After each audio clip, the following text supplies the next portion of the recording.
ਸਤਿ ਸ੍ਰੀ ਅਕਾਲ। ਸਤਿਗੁਰੂ ਕਰਤਾ ਪੁਰਖ 'ਚ ਤੁਹਾਡਾ ਸਵਾਗਤ ਆ। ਅਸੀਂ ਪਿਛਲੇ ਐਪੀਸੋਡ 'ਚ ਸੁਣੀ ਥੀ ਭੋਜਨ ਦੀ ਗੱਲ ਕਿ ਭੋਜਨ ਸਾਡੇ ਜੀਵਨ 'ਚ ਕਿੰਨਾ ਮਹੱਤਵਪੂਰਨ ਹੈ, ਕਿੱਦਾਂ ਉਸਨੂੰ ਬਣਾਈਏ, ਕਿੱਦਾਂ ਉਸਨੂੰ ਖਾਈਏ। ਮਤਲਬ ਕਿ ਉਹ ਬਣਾਉਂਦੇ ਸਮੇਂ ਵੀ ਪਰਮਾਤਮਾ ਨੂੰ ਯਾਦ ਕਰਨਾ ਅਤੇ ਖਾਂਦੇ ਸਮੇਂ ਵੀ ਪਰਮਾਤਮਾ ਨੂੰ ਯਾਦ ਕਰਕੇ ਉਸ ਭੋਜਨ ਨੂੰ ਸਵੀਕਾਰ ਕਰਨਾ। ਪਹਿਲੇ ਪਰਮਾਤਮਾ ਨੂੰ ਸਵੀਕਾਰ ਕਰਾਉਣਾ, ਫਿਰ ਆਪਣੇ ਆਪ ਉਹ ਭੋਜਨ ਕਰਨਾ। ਇਹਦਾ ਮਹੱਤਵ ਸਾਡੇ ਭਰਾਤਾ ਨਿਰਵੈਰ ਭਾਈ ਸਾਹਿਬ ਨੇ ਸਾਨੂੰ ਦੱਸਿਆ ਕਿ ਇੱਕ ਐਗਜ਼ਾਮਪਲ ਵੀ ਦਿੱਤਾ, ਜਿੱਦਾਂ ਖਾਂਦੇ ਅਸੀਂ ਅੰਨ ਉੱਦਾਂ ਹੋ ਜਾਂਦਾ ਸਾਡਾ ਮਨ। ਆਈਏ ਸਤਿਗੁਰੂ ਕਰਤਾ ਪੁਰਖ ਫਿਰ ਤੇ ਅਸੀਂ ਆਪਣਾ ਭਾਈ ਸਾਹਿਬ ਦੇ ਸਵਾਗਤ ਕਰਦੇ ਹਾਂ। ਸਤਿਗੁਰੂ ਕਰਤਾ ਪੁਰਖ 'ਚ ਤੁਹਾਡਾ ਬਹੁਤ ਬਹੁਤ ਸਵਾਗਤ ਹੈ ਭਾਈ ਸਾਹਿਬ। ਬਹੁਤ ਬਹੁਤ ਧੰਨਵਾਦ ਜੀ। ਭਾਈ ਸਾਹਿਬ, ਕਿਆ ਪਾਵਨ ਜਾਂ ਕਰਮਾਤੀਤ ਆਤਮਾ ਦੂਸਰੀ ਆਤਮਾ ਦਾ ਸੁੱਖ ਦੁੱਖ ਦੀ ਫੀਲਿੰਗ ਅਨੁਭਵ ਕਰਦੀ?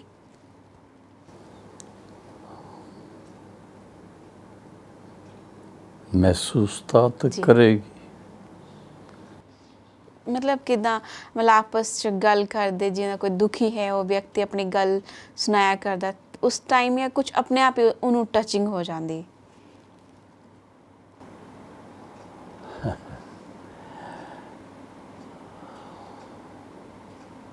ਇਹ ਬੜੀ ਸੂਖਸ਼ਮ ਗੱਲ ਹੈ,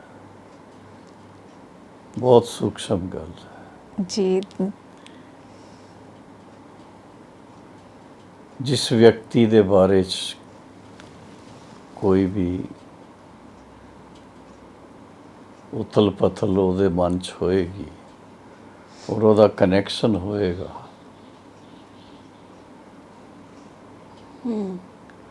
ਤੁਹਾਡੇ ਨਾਲ ਅਗਰ ਕਨੈਕਸ਼ਨ ਹੈ ਕੋਈ ਵੀ ਤਰੀਕੇ ਨਾਲ, ਮਤਲਬ ਤਾਂ ਤੁਹਾਨੂੰ ਜ਼ਰੂਰ ਉਹਦਾ ਵਾਈਬ੍ਰੇਸ਼ਨ ਪਹੁੰਚੇਗਾ।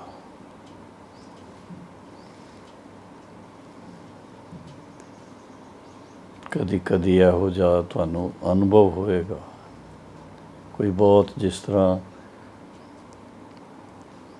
ਖੁਸ਼ੀ ਨਾਲ ਯਾਦ ਕਰਦਾ ਹੀ ਤੇ ਤੁਹਾਨੂੰ ਉਹਦੇ ਬਾਰੇ 'ਚ ਮਨ 'ਚ ਬੜੇ ਅੱਛੇ ਵਿਚਾਰ ਆਉਣਗੇ, ਖੁਸ਼ੀ ਹੋਏਗੀ। ਔਰ ਕੋਈ ਬਹੁਤ ਦੁਖੀ ਹੋ ਕਰਕੇ ਕੋਈ ਕਾਰਨ ਉਹ ਯਾਦ ਕਰਦਾ ਹੀ, ਭਾਵੇਂ ਹੈਲਪ ਲੈਣ ਵਾਸਤੇ, ਭਾਵੇਂ ਦਿਲ ਦੀ ਗੱਲ ਦੱਸਣ ਵਾਸਤੇ, ਉਹ ਵੀ ਤੁਹਾਨੂੰ ਪਹੁੰਚੇਗਾ। ਇਹ ਬੜੀ ਸੂਖਸ਼ਮ ਗੱਲ ਹੈਗੀ ਹੈ। ਅਤੇ ਇਸ ਤਰ੍ਹਾਂ ਸਾਨੂੰ ਜਦੋਂ ਇਹੋ ਜਿਹੀ ਗੱਲ ਕੋਈ ਅੰਦਰ ਟੱਚ ਹੁੰਦੀ ਹੈ ਅਤੇ ਇਸ ਦੀ ਬਜਾਏ ਕਿ ਅਸੀਂ ਸੋਚਣ ਲੱਗ ਪਈਏ ਕਿ ਕੌਣ ਹੋ ਸਕਦਾ, ਕੀ ਗੱਲ ਹੋ ਗਈ, ਕਿਉਂ ਇਸ ਤਰ੍ਹਾਂ ਮੈਨੂੰ ਇਹੋ ਜਿਹਾ ਅੰਦਰੋਂ ਆ ਰਿਹਾ ਜੀ, ਅਤੇ ਮੈਂ ਉਹਦਾ ਬੜਾ ਸਹਿਜ ਜਿਹਾ ਤਰੀਕਾ ਇੱਕ ਅਨੁਭਵ ਕੀਤਾ। ਜੀ ਜ਼ਰੂਰ। ਕਿ ਅਸੀਂ ਬਿਲਕੁਲ ਆਪਣੇ ਆਪ ਨੂੰ ਬਾਬਾ ਦੇ ਯਾਦ 'ਚ ਮਨ ਲਗਾ ਕੇ ਨਿਆਰਾ ਹੋ ਜਾਈਏ, ਔਰ ਨਿਆਰਾ ਹੋ ਕਰਕੇ ਫਰਿਸ਼ਤਿਆਂ ਦੀ ਤਰ੍ਹਾਂ ਥੋੜ੍ਹਾ ਇਸ ਸ੍ਰਿਸ਼ਟੀ ਦੀ ਜਿਹੜੀ ਪੰਜ ਤੱਤਵਾਂ ਦੀ ਜਿਹੜੀ ਆਕਰਸ਼ਣ ਹੈ, ਇਹ ਤੋਂ ਪਰੇ ਚਲੇ ਜਾਈਏ। ਅੱਛਾ। ਔਰ ਬਾਬਾ ਦੇ ਨਾਲ ਬਿਲਕੁਲ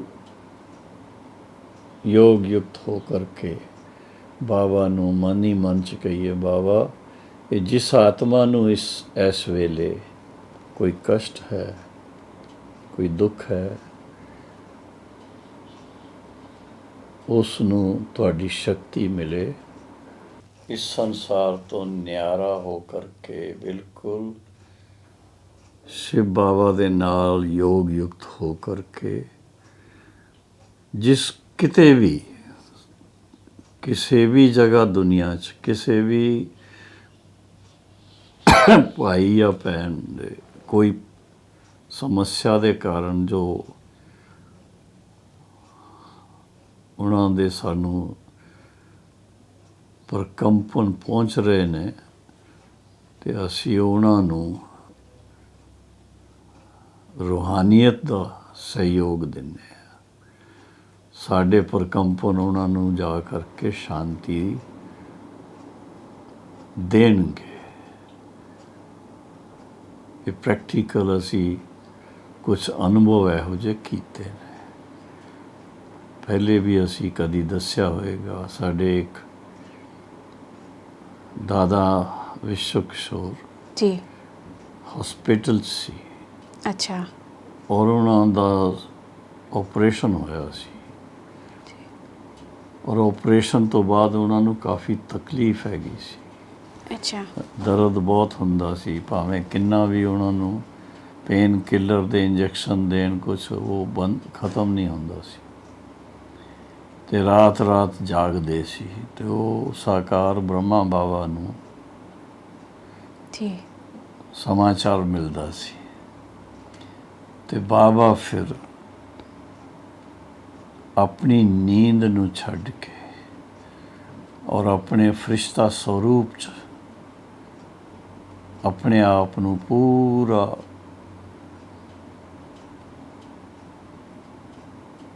ਇਹੋ ਜਿਹੀ ਅਵਸਥਾ 'ਚ ਸੈੱਟ ਕਰਕੇ ਆਪਣੇ ਪ੍ਰਕੰਪਨ ਵਿਸ਼ਵ ਕਿਸ਼ੋਰ ਦਾਦਾ ਨੂੰ ਦਿੰਦੇ ਸੀ ਔਰ ਉਹ ਫਿਰ ਉਸ ਰਾਤ ਸੌਂ ਜਾਏਗਾ, नींद आ जाएगी। अच्छा फिर दूसरे दिन ਬਾਬਾ ਖੁਦ ਰੈਸਟ ਕਰਦੇ ਸੀ ਤੇ ਫਿਰ ਉਹਨਾਂ ਨੂੰ ਉਹ ਤਕਲੀਫ ਹੁੰਦੀ ਸੀ, ਫਿਰ ਬਾਬਾ ਨੂੰ ਸਮਾਚਾਰ ਮਿਲਦੇ ਸੀ। ਅੱਛਾ ਇੱਕ ਹਫ਼ਤਾ ਲਗਾਤਾਰ ਇਸ ਤਰ੍ਹਾਂ ਇੱਕ ਦਿਨ ਛੱਡ ਕੇ ਪ੍ਰੈਕਟੀਕਲੀ ਬਾਬਾ ਨੇ ਆਤਮਾ ਨੂੰ ਸਕਾਸ਼ ਦੇ ਕਰਕੇ ਸ਼ਾਂਤ ਕੀਤਾ ਸੀ। ਉਹ ਫਿਰ ਬਾਅਦ ਦੀ ਗੱਲ ਹੈ ਕਿ ਆਫਟਰ ਸਮ ਟਾਈਮ ਉਹ ਦਰਦ ਦੇ ਕਾਰਨ ਉਹਨਾਂ ਨੂੰ ਹਾਰਟ ਅਟੈਕ ਹੋ ਗਿਆ ਸੀ ਔਰ ਸਰੀਰ ਛੱਡ ਦਿੱਤਾ ਸੀ। ਲੇਕਿਨ 8 ਦਿਨ ਲਗਾਤਾਰ ਇਹ ਇੱਕ ਇਹੋ ਜਿਹਾ ਅਨੁਭਵ ਸਾਡੇ ਜੀਵਨ 'ਚ ਹੋਇਆ। ਤੇ ਕਿਆ ਕਿਸੇ ਦੀ ਸਫਲਤਾ ਵਾਸਤੇ ਵੀ ਅਸੀਂ ਮਤਲਬ ਉਹ ਸੰਕਲਪ ਲੈ ਕੇ ਉਹਨੂੰ ਵਾਈਬ੍ਰੇਸ਼ਨ ਮਤਲਬ ਉਹਨੂੰ ਉਹ ਫੀਲਿੰਗ ਦੇ ਸਕਦੇ? ਕਿਸ ਗੱਲ ਦੀ ਸਫਲਤਾ? ਜਿੱਦਾਂ ਕੋਈ ਵੀ ਹੋ ਕੋਈ ਵੀ ਨਹੀਂ, ਕੋਈ ਹਾਂ ਮਤਲਬ ਜੋਬ ਨਹੀਂ ਲੱਗਦੀ ਹੋ ਜਾਂ ਪੜ੍ਹਾਈ ਦੇ ਕਾਰਨ ਜਾਂ ਫਿਰ ਉਹੀ ਜਿੱਦਾਂ ਤੁਸੀਂ ਇੱਕ ਐਗਜ਼ਾਮਪਲ ਦਿੱਤਾ ਬਿਮਾਰੀ ਦੇ ਕਾਰਨ।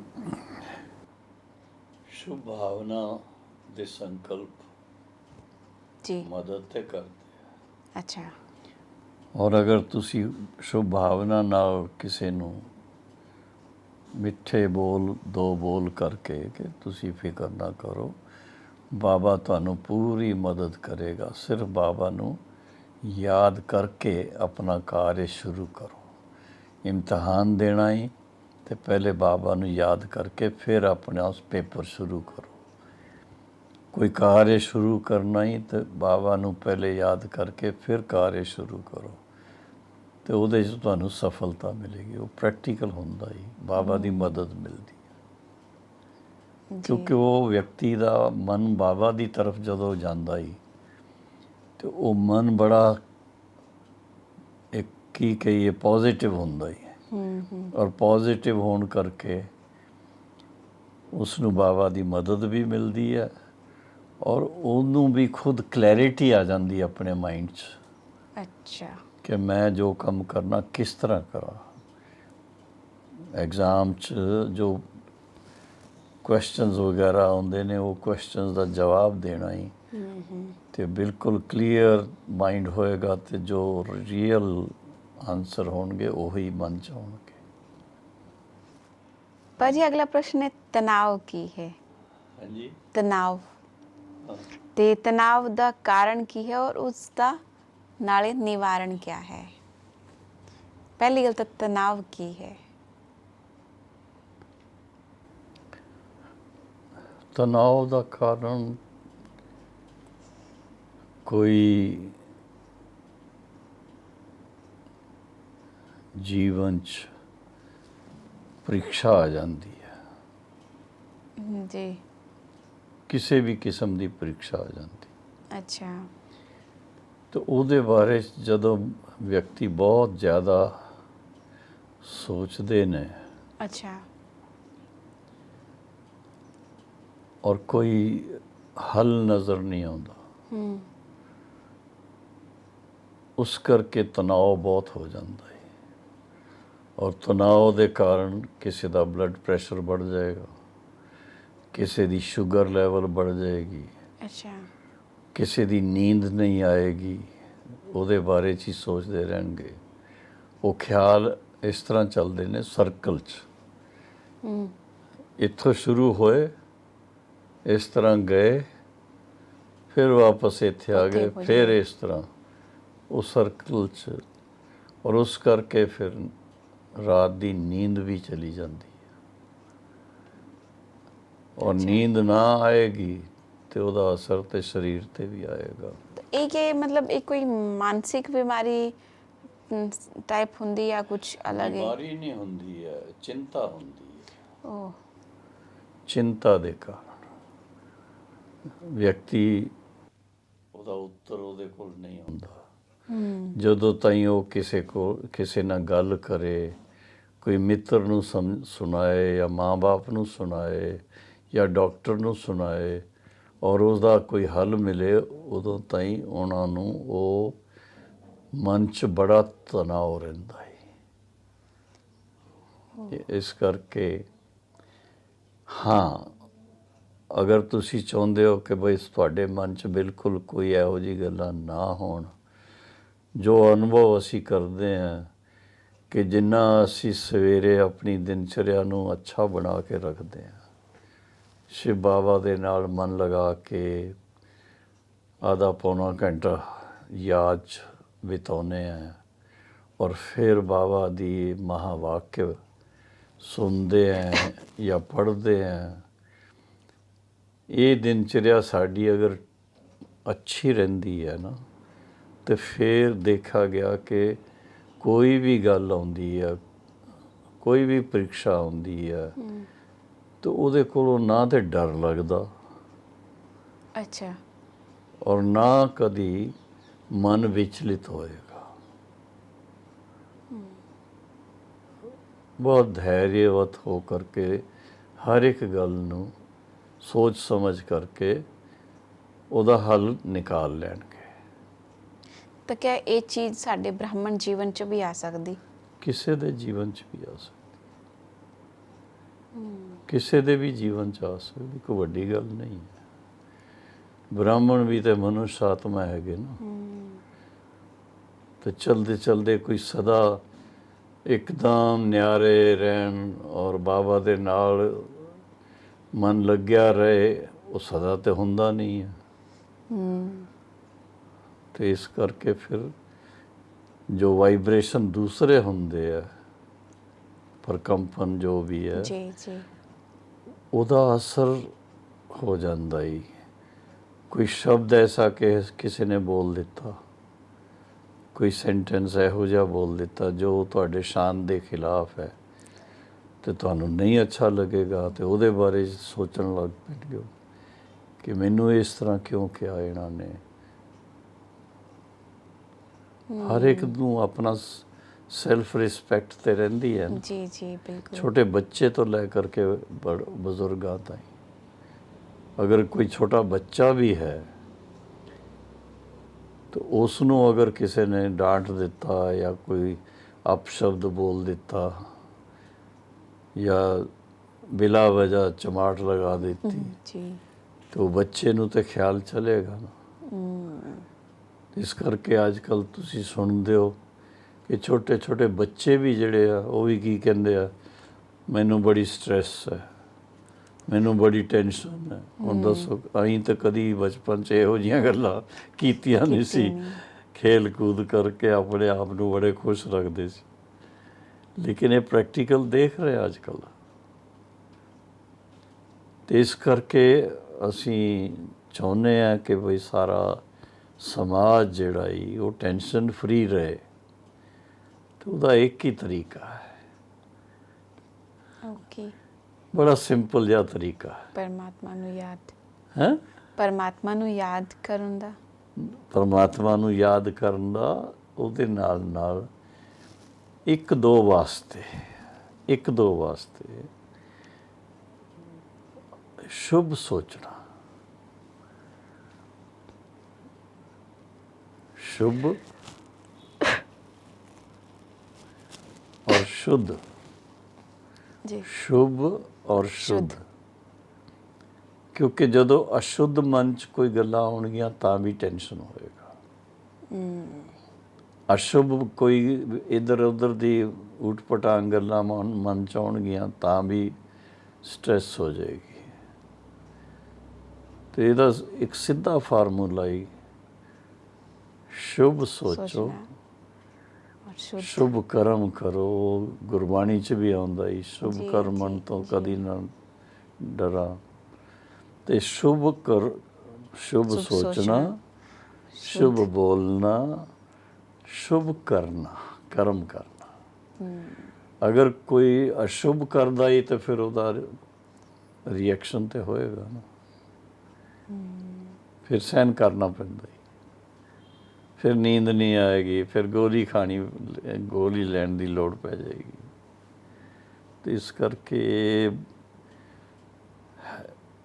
इनू कहा जाता है विजडम फॉर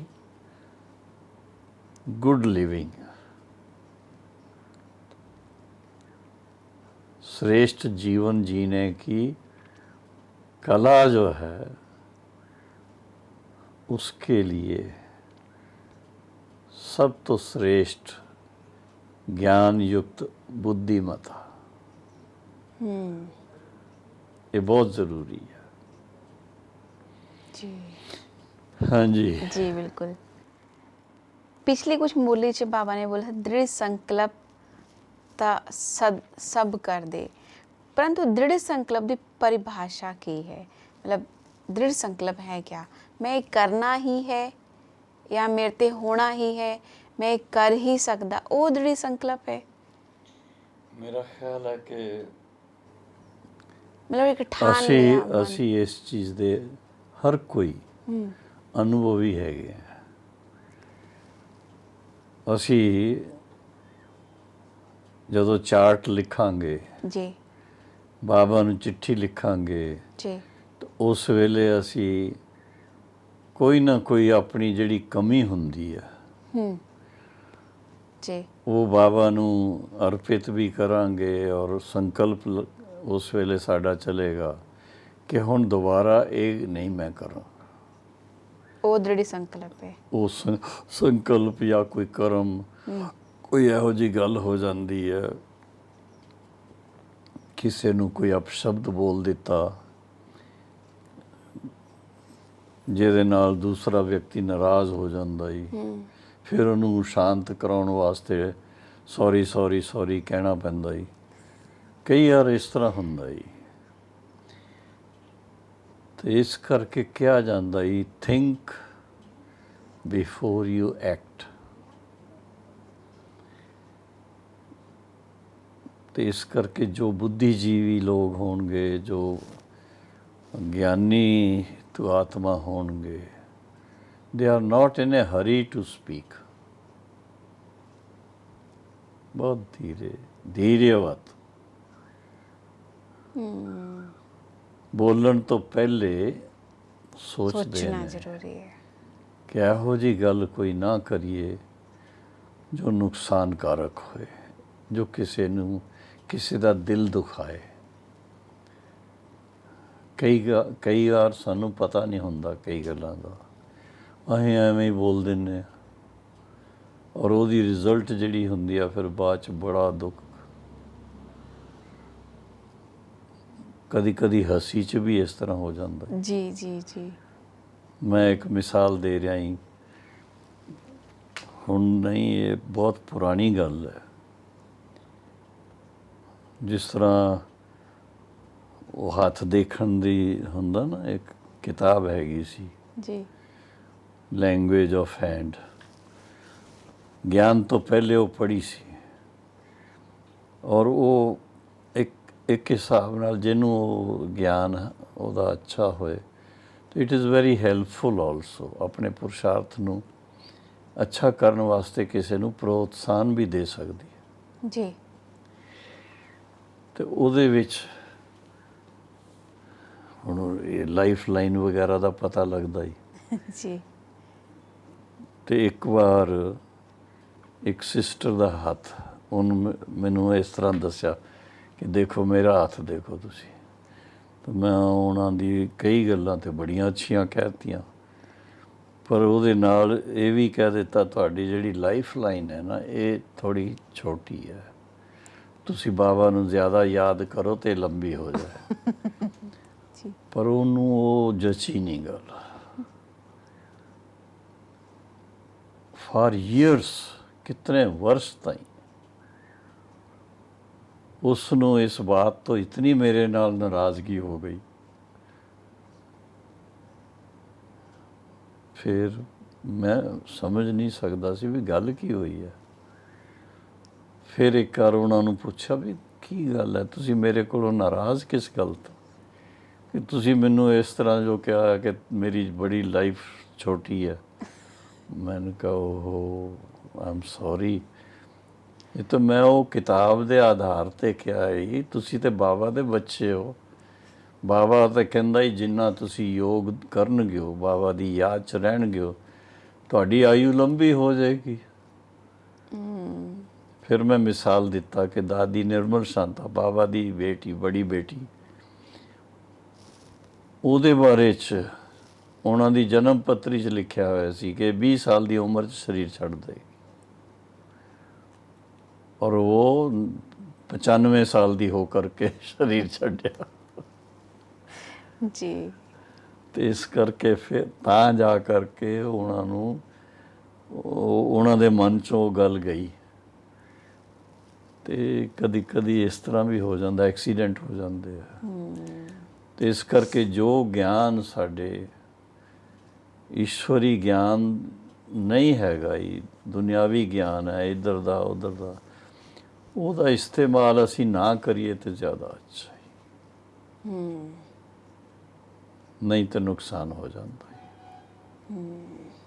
ਬਾਬਾ ਦੀ ਮੁਰਲੀ, ਬਾਬਾ ਦੇ ਮਹਾਵਾਕਿਆ, ਉਸ ਦੇ ਆਧਾਰ ਤੇ ਜੋ ਗੱਲ ਕਰਾਂਗੇ it will remain very accurate, ਔਰ ਬਹੁਤ ਹੀ ਹਰ ਇੱਕ ਨੂੰ ਅੱਛੀ ਲੱਗੇਗੀ, ਉਹਨਾਂ ਦਾ ਕਲਿਆਣ ਹੋਏਗਾ। ਤੇ ਕਿਆ ਤੁਸੀਂ 2 ਜਾਂ 3 ਮਿੰਟ ਵਾਸਤੇ ਕਿਆ ਥੋੜਾ ਜਿਹਾ ਸ਼ਾਂਤੀ ਦਾ ਅਨੁਭਵ ਕਰਾਉਂਗੇ ਰਾਜਯੋਗ ਦੁਆਰਾ? ਥੋੜਾ ਸਿੱਧੇ ਬੈਠ ਜਾਓ ਜੀ। ਜੀ। ਕਿਉਂਕਿ ਦੇਖਿਆ ਕਿ ਜਦੋਂ ਅਸੀਂ ਪਰਮ ਪਿਤਾ ਪਰਮਾਤਮਾ ਜਾਂ ਵਾਹਿਗੁਰੂ ਦੇ ਨਾਲ ਮਨ ਲਗਾਉਣਾ ਹੀ, ਉਹਨੂੰ ਕਿਹਾ ਜਾਂਦਾ ਹੀ ਮਨ ਮਨਾ ਭਾਵ, ਮਨ ਮੇਰੇ ਸਾਥ ਲਗਾਓ। ਇਹ ਸ਼ਿਵ ਬਾਬਾ ਦੇ ਮਹਾਵਾਕਿਆ ਹੈਗੇ ਆ। ਤੇ ਦੇਖਿਆ ਗਿਆ ਹੀ ਕਿ ਅਗਰ ਅਸੀਂ ਸਿੱਧੇ ਬੈਠਦੇ ਹਾਂ, ਉਹਨਾਂ ਨੂੰ ਇਸ ਗੱਲ ਨੂੰ ਕਈ ਯੋਗੀਆਂ ਨੇ ਆਪਣੇ ਆਪਣੇ ਹਿਸਾਬ ਨਾਲ ਦੱਸਿਆ ਹੀ, ਲੇਕਿਨ ਅਸੀਂ ਤਾਂ ਇਹੀ ਦੇਖਿਆ ਕਿ ਜਦੋਂ ਖਾਸ ਸ਼ਿਵ ਬਾਬਾ ਦੀ ਯਾਦ 'ਚ ਬੈਠਦੇ ਹਾਂ ਤੇ ਸਾਡਾ ਸੰਕਲਪ ਹੋਰ ਕਿਸੇ ਪਾਸੇ ਨਾ ਜਾਏ। ਇਸ ਕਰਕੇ ਜਦੋਂ ਅਸੀਂ ਸਿੱਧੇ ਇਸ ਤਰ੍ਹਾਂ ਬੈਠ ਕਰਕੇ ਥੋੜ੍ਹਾ ਆਪਣੇ ਮਨ ਨੂੰ ਲਾਈਟ ਕਰਕੇ, ਮੁਸਕਰਾ ਕਰਕੇ, ਔਰ ਫਿਰ ਸ਼ਿਵ ਬਾਬਾ ਦੇ ਨਾਲ ਥੋੜ੍ਹੀ ਰੂਹ ਰੋਹਾਨ ਕਰਦੇ ਆ। ਆਪਣੇ ਜਿਸ ਤਰ੍ਹਾਂ ਅਸੀਂ ਮੋਬਾਈਲ 'ਤੇ ਕਿਸੇ ਆਪਣੇ ਭੈਣ ਜਾਂ ਭਾਈ ਜਾਂ ਦੋਸਤ ਜਾਂ ਮਾਂ ਜਾਂ ਬਾਪ ਨਾਲ ਬੜੇ ਪਿਆਰ ਨਾਲ ਗੱਲਾਂ ਕਰਦੇ ਆ, ਔਰ ਜਦੋਂ ਅਸੀਂ ਪਿਆਰ ਨਾਲ ਗੱਲਾਂ ਕਰਦੇ ਹਾਂ ਤਾਂ ਉਹ ਗੱਲ ਜਦੋਂ ਸ਼ੁਰੂ ਕਰੀ ਦੀ ਤੇ ਸਾਡੇ ਹੱਥ 'ਚ ਮੋਬਾਈਲ ਹੈਗਾ, ਇਹ ਸਾਨੂੰ ਖਿਆਲ 'ਚ ਹੁੰਦਾ, ਔਰ ਉਸ ਤੋਂ ਬਾਅਦ ਗੱਲ ਕਰਦੇ ਕਰਦੇ ਸਾਨੂੰ ਇਹ ਭੁੱਲ ਹੀ ਜਾਂਦਾ ਹੀ ਕਿ ਅਸੀਂ ਮੋਬਾਈਲ 'ਤੇ ਗੱਲ ਕਰ ਰਹੇ ਹਾਂ। ਇੰਝ ਲੱਗਦਾ ਹੀ ਕਿ ਸਾਡੇ ਸਾਹਮਣੇ ਪਿਤਾ ਜੀ ਹੈਗੇ ਆ, ਸਾਹਮਣੇ ਮਾਤਾ ਜੀ ਹੈਗੇ ਆ, ਜਾਂ ਸਾਹਮਣੇ ਮੇਰੀ ਭੈਣ ਹੈ, ਜਾਂ ਸਾਹਮਣੇ ਮੇਰੇ ਭਾਈ ਹੈਗੇ ਆ, ਸਾਹਮਣੇ ਮੇਰੇ ਦੋਸਤ ਹੈਗੇ ਆ। ਉਹਨਾਂ ਦੇ ਨਾਲ ਮੈਂ सन्मुख गल कर रहा, और इस करके मेरा ख्याल होर किते नहीं जाता। फिर तो जदों असी शिव बाबा नूं याद करना चाहुंदे आ, तो फिर बाबा कहंदा ही कि तुसी मन 'च ये सोचो कि सर्व संबंध मेरे नाल है। शिव बाबा आत्मा दा अनादि अविनाशी परम पिता परमात्मा है, और फिर उसके साथ साथ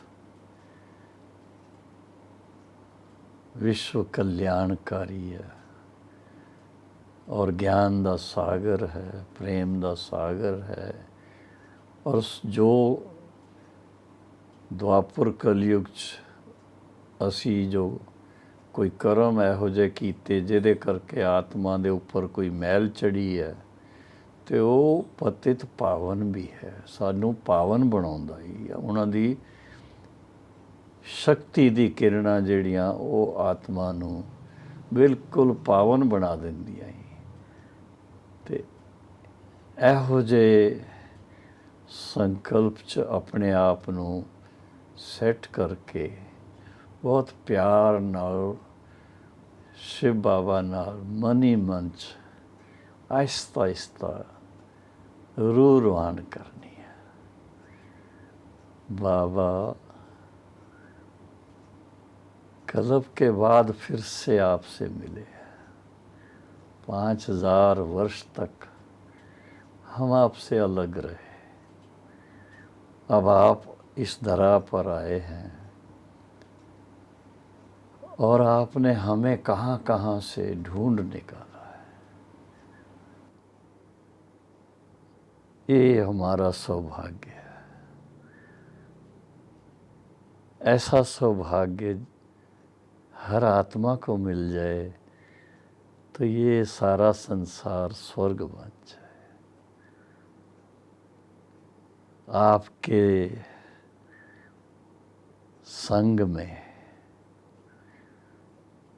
आपकी लाइट और आपकी माइट मुझ आत्मा को सिमरती स्वरूप बना रही है। मैं अपने वास्तविक स्वरूप, जो एक चमकते हुए हीरे के समान है या चमकता हुआ सितारा है, उसके समान है, उस स्वरूप की स्मृति में अपने आप को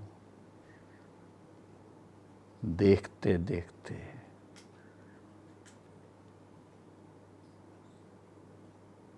आत्म अनुभव कहो या आत्म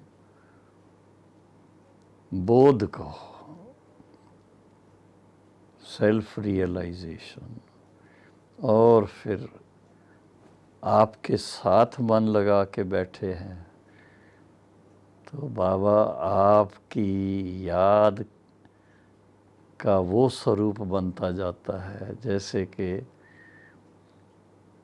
आपके साथ सन्मुख बैठे हैं, समीप बैठे हैं, और आपकी जो असीम प्यार की जो किरणें हैं, मुझ आत्मा को भी ऐसा ही आप समान बना रहे हैं।